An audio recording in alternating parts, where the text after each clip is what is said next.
had simply a continental breakfast, and that was derived from just donations in the community, and some board members put together a small continental breakfast. This year we were approached by the Flint Area Schools Employees Credit Union and asked what event they would like to sponsor. And we mentioned this staff gathering was probably the largest gathering of our calendar year, and they very graciously stepped forward and fully funded this morning's breakfast. So how about a nice Lapeer Days school?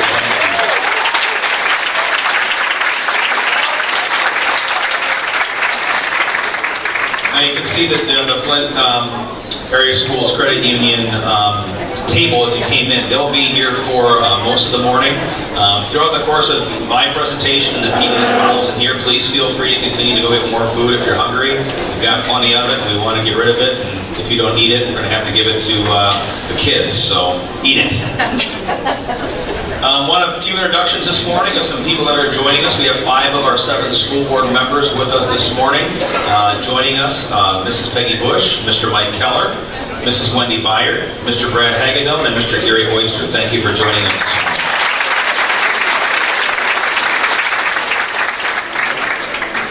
So as is our tradition, we have a few folks to honor for their years of service.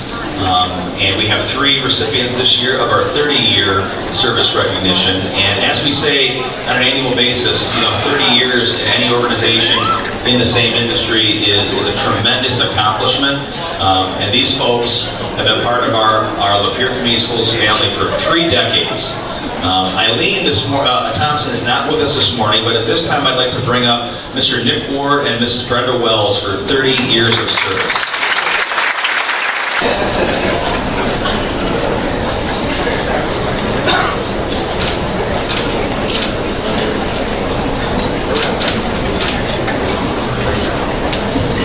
30 years of service, Nick and Brenda. Thank you so much.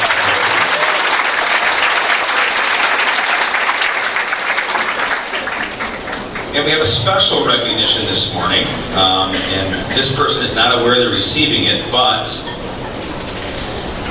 it's my pleasure to recognize Board Secretary Peggy Bush. Peggy is completing this year her 20th year of service on the board, and according to our records, she is the longest serving board member in the history of Lapeer Community Schools. Peggy, would you please step here?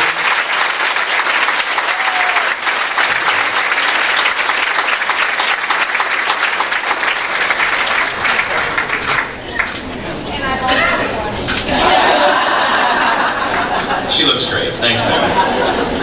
But certainly, 20 years of volunteerism. Our board positions are unpaid, contrary to some popular opinion. Volunteering her time, giving back to our students for 20 plus years. So thank you so much, Peggy.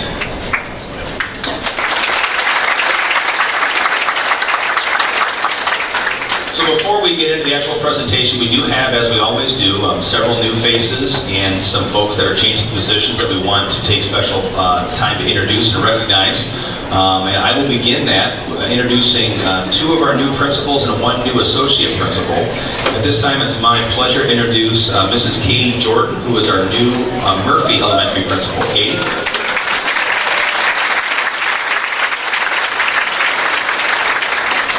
We also have a new principal at our year-round elementary school, Turl, Mr. Bob Downey. Bob,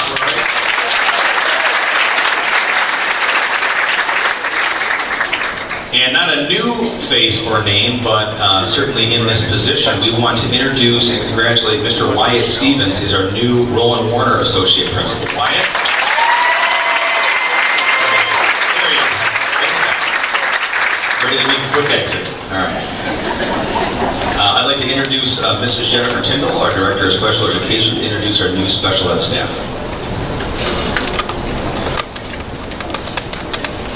Thank you, Mr. Wandry. I'd like to introduce Casey Hollowicki, our new school psychologist. New speech pathologist. Stephanie Hetty, our new Kids and Company child care psychologist. Beth Darga, the new special education secretary. Kathy Orr, our new GSRP teacher. Carter, our new GSR PA. And with that, I will introduce Mr. Robert Downey.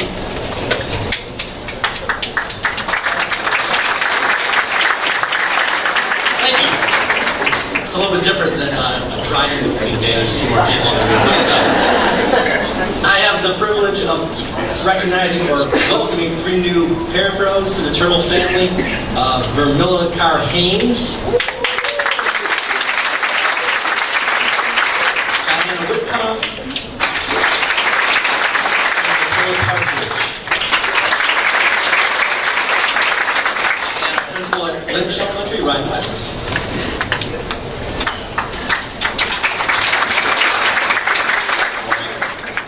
I have the privilege of welcoming to the Lynch family today Mary Wisbicki, a paraprofessional. Principal at Rome.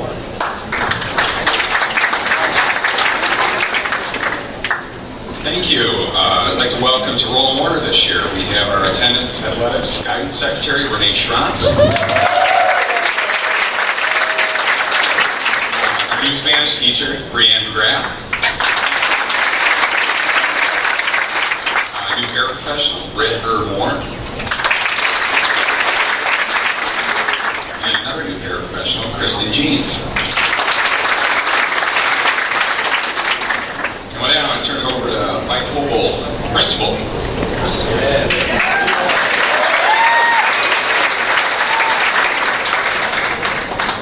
Correction, that is point of contact.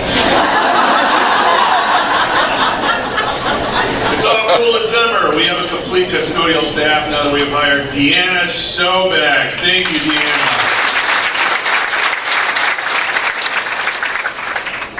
Doug Lindsay, principal of Lapeer High School. Welcome back, everyone. Lapeer High School, we have 3 new faces with us today and a couple of draft picks to be named later. I'd like to start with our auxiliary secretary, Amanda Quintero. Where's it? We also have a new paraprofessional in the building, Cindy Lewis-Sasol. Where's Cindy? And a new custodian to the building, second shift, Mr. Kyle Hendricks. We have our new staff, and here's Mr. Winters. So thank you and welcome everyone to Lapeer Community Schools. We're very excited to have you. So 2016-17, a lot happening this year. We'll give you some updates, maybe a little bit of a year in review, and then talk about what the year looks like moving forward.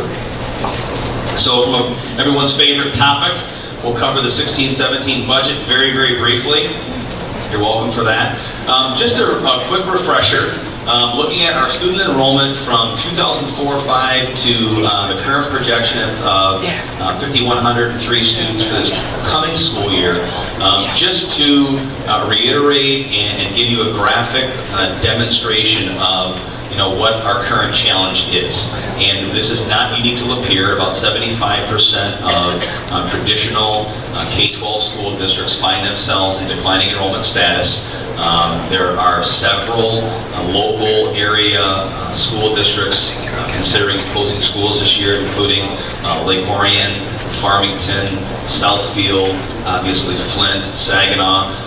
This problem is really touching most communities, and really Michigan in general is still one of only 2 or 3 declining population states in the entire country. So the downsizing of the big 3 is still something that continues to impact local communities. We are not immune from that. Some of the metrics that we look at to do budget and enrollment projection are not just based on birth rate, which is significantly declining, but we also look at things like housing permits, development projects that are happening in the city and the county. And as you can tell, as many of you live in the area, there's not a lot of that happening up here. Not a lot of new construction, not a lot of single-family homes being built that might attract young families into our community. The birth rate's down 40% in Lapeer County since 1980. And even though we have several students that were born outside of Lapeer County, the majority of our incoming kindergartners every year are born and live in Lapeer County. So our schools of choice efforts help offset declining enrollment, but from our peak in 1980, we had almost 9,000 students in Lapeer Community Schools in 1980-81 school year, and we will be at 5,100 this year. So that kind of illustrates for you kind of the steep decline we're in. We estimate that this challenge, this problem, this concern will probably level off in relatively short order when this kindergarten class graduates from high school. So when these kindergartners are seniors, we'll probably level off at some point, and we're guesstimating right around 4,000. 6 years ago, we estimated what our enrollment was going to be this current school year. We were about 25 students off that number. So when we started the strategic plan and we consolidated the high schools and we closed a couple elementaries and we redid the attendance boundaries, we based that information on what our projections for enrollment would be, and we were pretty close. With some expert help of demographers and people that have a lot better insight in terms of identifying this type of information.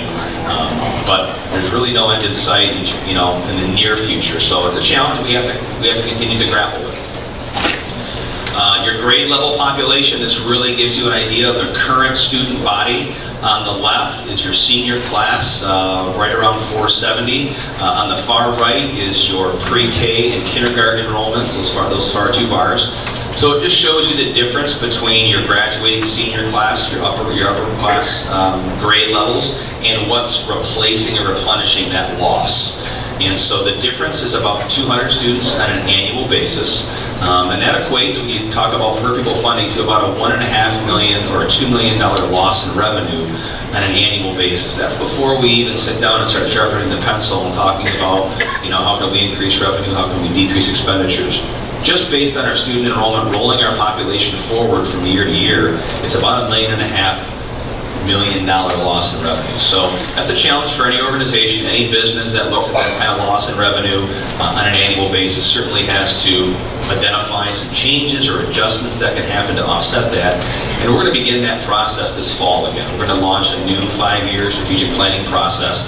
For those of you that were with us when we did that 5 years ago, we talked to the staffs, we talked to parents in every building, we talked to students, we talked to businesses, talked to community members to get a feel for some of the things they'd like to see happen with the future of the district. And this will be something that we all kind of help shape and guide. But ultimately, if we're continuing to lose students, the district's footprint will look a little bit different. And so we're going to start that process again. By all accounts, the high school merger and the decisions we've made the previous 5 years have helped us in a variety of ways. We'll talk about the number of academic programs that we've been able to add as opportunities for our students, but also we've saved some money as a result of it. So those are good things, but the work continues. As I talked about the lost revenue already. So what does that look like? So if you compare, we had a state aid increase last year of $120 per student, which is a nice bump, but it doesn't help offset our total loss. But when you look at the percentage of our students that we're losing, next year, this current year, we'll have lost 3.91% of our student population, and the state aid payment only offsets that by about half. Okay, so we would need an additional 120, if not more, from the state to actually offset our losses just to get to zero. So certainly it's no mystery in Michigan that we have a funding system that is absolutely broken. Right? It just doesn't work anymore. And so when you're in a declining population state, as we are, when funding to schools is based on state sales tax, state income tax, and all those metrics have declined in the last decade. Not just public schools, but all public entities suffer as a result. And when you limit a locality's ability to raise funds locally through a millage to fund operational and personnel costs for the school, you limit even the local areas from helping their public school system. So obviously, we have a lot of advocacy to do in Lansing. We've got a lot of discussions to continue to have. And this refrain gets old and tired, but it doesn't mean it goes away every year, right? So we have a funding system that's broken where we don't have enough money in public education. That's just a fact. It's not like districts like Lapeer aren't doing their darndest and doing their best to cut corners, trim costs, and do the best we can to live within our means. But ultimately, you can only cut so much, you can only reduce costs so much. We still have 5,000 students coming to school every day that need a quality education. So We've not talked about this a whole lot in the past in terms of what we need to do to push Lansing to make some change, but you're going to be hearing some things out of my office this year that are a little bit more pointed and critical of the lack of recognition from Lansing of what they can do. Here's a great example. Our retirement system, Michigan Public Schools employee retirement system. For every dollar that we issue in payroll costs, 27 cents goes to fund our retirement system. The state offsets that. The actual cost, the actual percentage is somewhere closer to 34, 35% per dollar, and the state kicks in money to offset that. So essentially, for every dollar we pay out in payroll costs in the state of Michigan, 35 to 37 cents of it is going into administrative funds to make sure we have a retirement system. So the legislature continues to kick this issue down the road and not address it, but that's a major burden. Those are dollars that are not coming into our classrooms every day. If we fix that issue, when we first started this, the administrator's rate was 12, 13, 14%, which was manageable. Now you're into the 35th, 36th percentile. That's really, really high. And so it's a broken system. We've got to fix it. And so you're going to hear some things from us this year that make some recommendations to help push Lansing in the right direction to fix that problem. But some good things have been happening. We finished our final phase of the athletic complex. That renovation was completed this month. We want to thank our financial partners in this endeavor, the Optimist Club, the Leader Fund, the Lapeer TIFA Board, which is an acronym that stands for the Tax Increment Finance Authority, Lapeer County Community Foundation, and their Youth Advisory Committee all donated to help complete this task for us, and we're very proud of the facilities that we now have for our kids. And the Leader Fund is something that I want to highlight just for a brief moment. This is the first time in our district's history we have a true education foundation, and I want to highlight some of the things that they have been able to do in the past couple of years since their inception.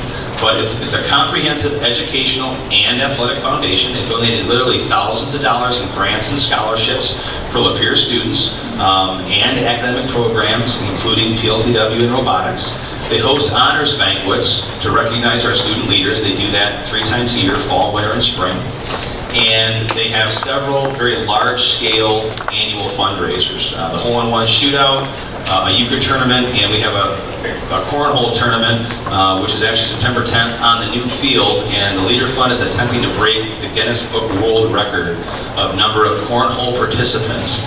So you just show up, get a partner, sign up. It's pretty cheap. Should be a fun day. There will be a drone overhead shot. I think someone from Guinness will be there to verify whether we've broken the record or not. But kind of a neat, out-of-the-box thing to help raise money and continue to support our classrooms and our students. So as they become more established, a foundation is a funding mechanism that into perpetuity can continue to A, generate funds, and B, disperse them in the form of scholarships, loans, and grants. So their goal in the future is not just to kind of look at some pet projects that we have in individual classrooms, but to have teachers be able to submit grant applications, scholarship recommendations for students to really help offset some of the things that you want to do in your classrooms that aren't funded out of the general fund. So they have some big goals. They have an annual goal fundraising in the $75,000 or $80,000 a year range. So they're really doing some big things in our community with that money. And we want to especially thank these partners, McLaren, Lapeer Optimist, View Newspaper Group, Jim Reel's Friendly Automotive, Lapeer County Bank and Trust, and Baker College all annually donate $7,500 to the Leader Fund, and that money can be used however the foundation decides. So if you have the opportunity, please patronize these establishments because they are our primary sponsors of our education foundation. So why are we here? You read or some of you read or glanced at the staff newsletter and this idea of the academic handoff. We really talk a lot about the primary function of this institution is teaching and learning. We talk a lot about the other stuff that we do, and that's just part of being a public school district. You've got to provide curricular and extracurricular opportunities for kids. A lot of the programs and a lot of the things that you guys are asked to do have very little to do oftentimes with academics. We're taking care of a lot of social, emotional needs of our kids and our families, and there is a heavy, heavy burden on our educators to do a lot more than just dispense education, right? But we always have to start the year, begin with a focus in mind that our number one job is to teach kids. Right? The rest of the stuff, while important, is secondary to what we can give them academically. And it doesn't mean that one thing is more or less important than the other, because teachers and educators are kind of jacks of all trade. We have to do everything and provide a lot for kids.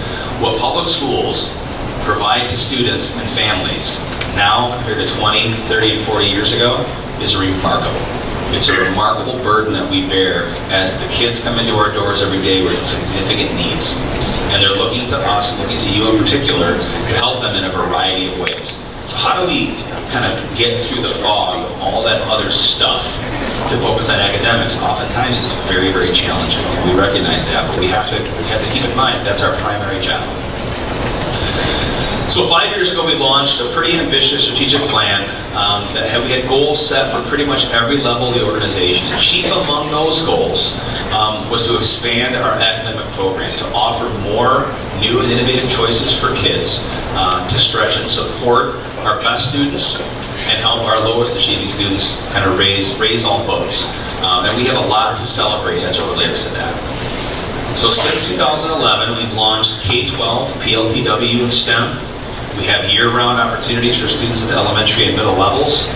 We're opening this fall our first ever Lapeer Early College. We have over 30 students and I know this is a new program that many might not be familiar with, but just to let you know how really special this is, in our partnerships with Mott and Baker, it's a 5-year high school program that kids can sign up for, and after 5 years they receive their high school diploma and an associate's degree paid for by these institutions.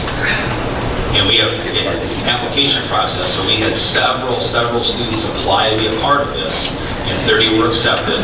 And what a tremendous opportunity for these young people to actually leave after 5 years here with a 2-year degree, the potential of a 2-year degree. Right, so the Lapeer Community Schools diploma, we talked about the tangible value of that 5 years ago. What does it actually mean to get a diploma? Is it worth the time and effort? And so we wanted to have programs that students and families could look at and say, yes, there's actual tangible value in going to Lapeer schools and getting that diploma compared to our competitors. And this is one of the things that we launched, and it's going to be a huge success. K-12 virtual learning. The CNC program at Baker College, hugely successful and a great partnership with them. Our athletic complex renovation and our senior capstone program. We also have a standardized testing center. We've expanded our district robotics programs, offer springboard, before school intervention and after school intervention programs at every level. Expansion of our campus structure, giving kids the opportunity to go to multiple buildings depending on what programs they're interested in. The AP capstone program and the homeschool partnership. So it's a lot of stuff. There are many things listed, and what is our return on that investment? Well, here's the answer. Differentiation, we know, defines who we are as an organization, not just in the classroom, but the programs that we offer kids. Every student comes in here with something unique and different, and we have to be able to be responsive enough as an organization to deliver something for every student that matters to them. So what has happened in the last couple of years? We have a national AP scholar in Ian English. We have a national merit scholar in Aubrey Beret. A Dean's List Award for First Robotics, the first ever, Alyssa Garcia, she's in the top 10 robotics students in the country, came from Lapeer High School. 76 AP scholars in 2015-16, and Lapeer High School is ranked in the top 9% of the most academically challenging high schools in the country.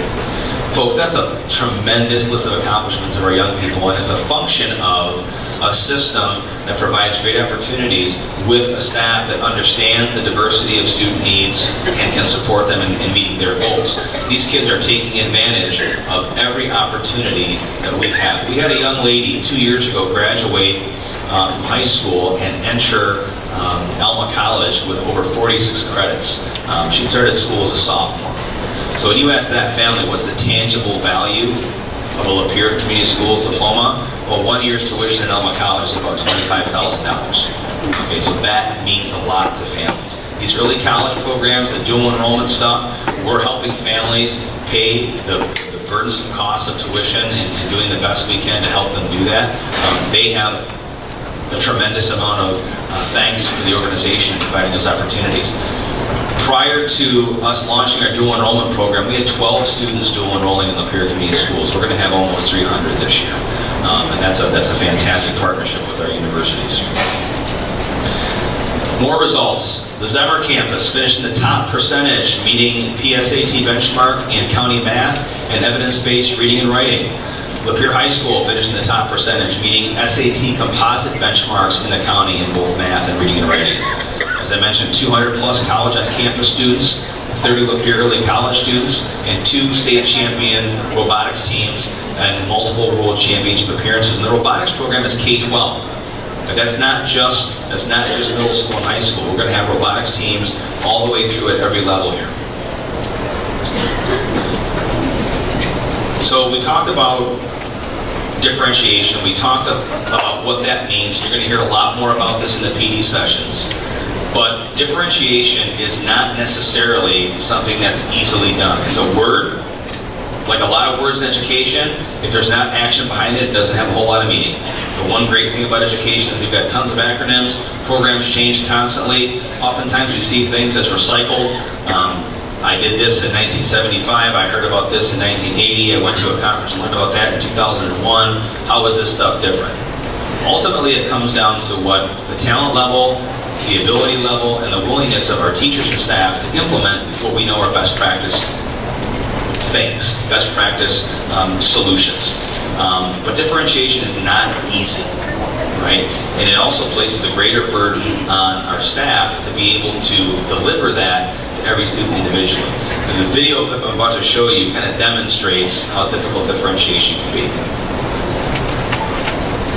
Okay, here's your homework. First we're telling you the directions. What form takeaway by 1, 2, 3, 4, 5, 6 takeaway. What's 6 takeaway 1? 1. No. You take away, so you take away 1 out of 6. How much should it equal?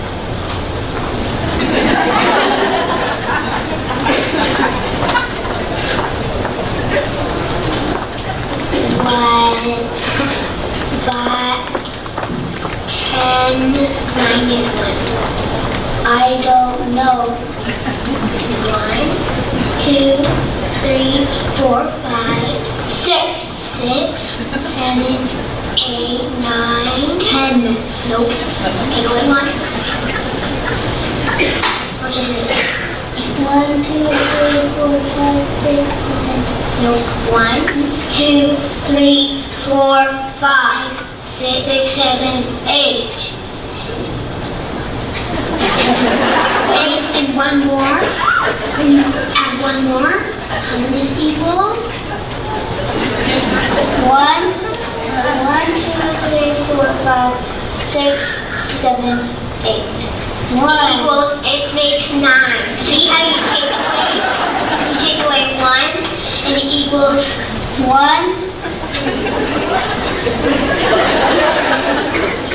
Do you get it now? Yes. So your job is not as easy as it looks, right? I'm sure there's a lot of elementary teachers nodding their head right now. So we know it's difficult. We know students present challenge to us, and we simply ask that you meet that challenge given the vocation that we've chosen. And it is a vocation. We've chosen this job. It's a calling.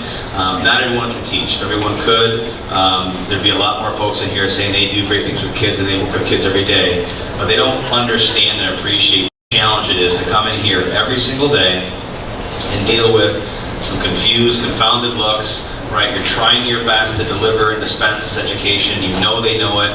They have a hard time articulating it, and yet you come back each day and you try a new approach, you do something different. And maybe this was a failed example of differentiation, but certainly the effort was there, right? This is a funny video clip called Kids Snippets. You can go and find a variety of them online, and they're great. Most of them have to do with education, so that's probably fun stuff for your class too as well. But ultimately, we know that as educators, the cards are kind of stacked against us, right? There's a lot of negative feeling out there, sentiment right now, especially for any public entity, criticizing us for, not cutting fast enough, not doing things the right way. And everybody thinks they know how to run a classroom. Everybody knows how to run a school district because they went to school. There's no shortage of opinions on there about how you do your job. And parents are demanding, and kids are demanding, and the challenges are great, but the payoff is pretty significant. When you look at the list of things that our kids are producing and coming out of this institution with, we're literally blowing away the competition, both in the county and the region. And when you look at where we were compared to 5, 6, 7 years ago, looking at our facilities, looking at the programs that kids have access to, and looking at the continuity we're developing in our system, pre-K all the way to 12th grade, it's pretty significant. And that wouldn't happen without your effort. It wouldn't happen without your continued support and dedication to our kids. There's a lot to get to today. A lot of important professional development that I want you to be focused on and appreciate. I say this every year. My speech at the beginning of the year on the scale of importance in terms of moving the needle on student achievement doesn't really register. So, we can stand up here and talk for hours and hours and hours and tons of PowerPoint slides and all this stuff. But at the end of the day, I really want you to get to the meat of what we do, which is improving your craft. Right? And I'm not going to do that. I can motivate you. I can talk to you about all the things that are happening in the district, things that we're working on. And while the budget and the renovation of the complex and all that stuff's important, and the leader fund and all those things are great, I'm not going to teach one student this year. I'm not going to have a light bulb go off in one kid and make a difference in their lives and you. Right? So I get the microphone for about a half hour. That's maybe 25 minutes too long for a couple of you. But you got the microphone for 180 days. And what you do with it is really, really important. And understanding the power that you have as an educator. I don't care if it's a classroom teacher, a parapro, a classroom aide, a food service person, a bus driver. That doesn't matter. You interact with kids every day. I got a letter this year from a student who graduated, is going off to MSU, and wrote her bus driver a letter thanking her for the difference that individual made in her life. And she talked about all these soft skills. You taught us how to be polite. You taught us how to address an adult. You taught us how to behave. All these kind of things that you wouldn't necessarily equate to teaching. This student was able to, in a 2-page, single-spaced letter, really encapsulate the impact this bus driver had on her. And she hadn't driven the bus, and the letter showed, hadn't driven the bus in 10 years. So this is someone from early elementary school. This young lady's 18 years old, leaving Lapeer, going to East Lansing, right? And she took the time to write a letter to her bus driver. Right now, I would say 10 years is pretty delayed gratification, right? Because sometimes the thank yous come pretty late. It's kind of like being a parent, right? Man, what a powerful letter. And the kid copied me on it, just wanted me to know what she thought about this particular bus driver. But that person that made the difference in her life could be anybody sitting in here. Right? My mom was a high school attendance secretary. I still have friends that I talk to that say, oh, your mom was great. She did this. She helped me with that problem. We worked through this. She helped pay for my prom ticket, stuff that I didn't even know that she did. But I still have friends and people that I went to school with that tell those stories to me. Now, having your mom as your high school attendance secretary is a whole host of problems in my life that I won't get into now. But I never was late or could skip. And pretty much when your parent works in the school you go to school in, every day is parent-teacher conference day. So I got the review every night at dinner. But the point is that everybody can make a difference in the life of a young person, right? And you don't know what day that's going to be. You never know what conversation that you're having with that young person is going to make a difference or an impact. And you might not get a letter 10 years later saying thank you, but certainly you know that you've done so. So with that, have a great first couple days in terms of getting your personal teaching space prepared, but also growing as an educator with the PD that we're going to provide in hopes that you grow professionally. Have a great start of the year. It's coming a little bit earlier this year, but the kids are ready. And looking forward to a great 16-17. So everyone is staying in here. Thank you very much for your attention. Have a great school year.